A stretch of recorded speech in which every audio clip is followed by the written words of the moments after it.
ખબર નહોતી તને સવારમાં આપણે વહેલા જવાનું છે માંડવો જોવા 5 વાગ્યાનો અલાર્મ મૂકો તોય 7 વાગે જાગી સવારમાં જાગીને બહાર નીકળો તો બાપા મારી હમું ટેરાઈ રહ્યા તમારું કુટુંબ જ કઈડું મોટું છે ફોટો શૂટિંગ માં 2 વાગી જાય પછી હુવાય જ રહી ને એ પગી ગયા છે માય હા હો હવે તો હું તમને મામી નહીં કહું હવે તો હું તમને સાસુ મમ્મી જ કહીશ કે લા, એલા જોજો પણ પગથિયું નો સતરાઈ જાય એ તો મને કાલ ખબર જ હતી કાલ 4 ફેરા ફરીને જાય ત્યારથી જ મને ખબર પડી ગઈ હતી કે આ અમારથી પગીચક સતરાઈ ગયું આમ કઈ વાંધો ન પડ્યો ને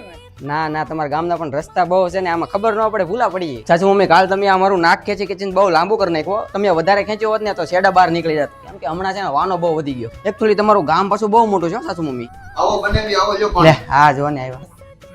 ઓલા ડીજે માં કોઈ ધામણા કરતા ઈ કોણ હતું બધું એ બધા મારા ભાઈબંધો હતા કેમ પણ અમારા ગામમાં વટ પાડી દીધો બાકી અમારે જાનવાળા એ બધા વટ હું કઈ આયા ગોળા ના રહેવા દીધા ઓલા માટલા ઉપર માટલું કરી પપ્પા છે કાલ તમે બહુ મોટી ભૂલ કરી નાખી હો માંડવો સમજતા ત્યારે અમને 1 રૂપિયો નો તમે દેવા દીધો એ તો મને મોડી કહેવાય ત્યારે મને ખબર પડી બટ ડોન્ટ વરી સાસુ મમ્મી તમ તારે તમારી છોકરીને ઘરેણું ઓછું છે ને કડનો છૂડો એ તમ તારે હું કરાવી આપીશ